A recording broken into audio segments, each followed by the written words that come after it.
Chairman ঘাট পর্যন্ত আমাদের রেল লাইনটি সম্প্রসারণ করা হয়।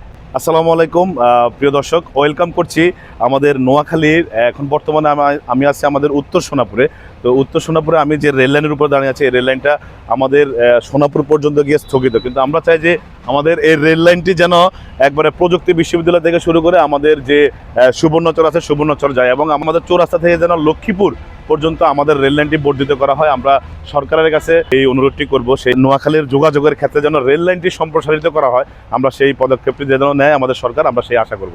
নোয়াখালীর যোগাযোগ ব্যবস্থাটা হচ্ছে সম্পূর্ণ বাস কেন্দ্রিক যোগাযোগ, কিন্তু আমরা চাচ্ছি যে আমাদের নোয়াখালীর যে যোগাযোগ ব্যবস্থা আছে সেটি যেন রেল লাইনে হয়। যেমন আমাদের চৌরাস্তা থেকে লক্ষ্মীপুরে যে ফোর লেন হচ্ছে, ওই ফোর লেনের পাশাপাশি যেন আমাদের রেল লাইনের কাজও সম্প্রসারিত হয়, এবং আমাদের এই মাইজদি সোনাপুর থেকে যেন আমরা একেবারে সুবর্ণচর এবং তথা চেয়ারম্যান ঘাট পর্যন্ত আমাদের রেল লাইনটি সম্প্রসারণ করা হয়।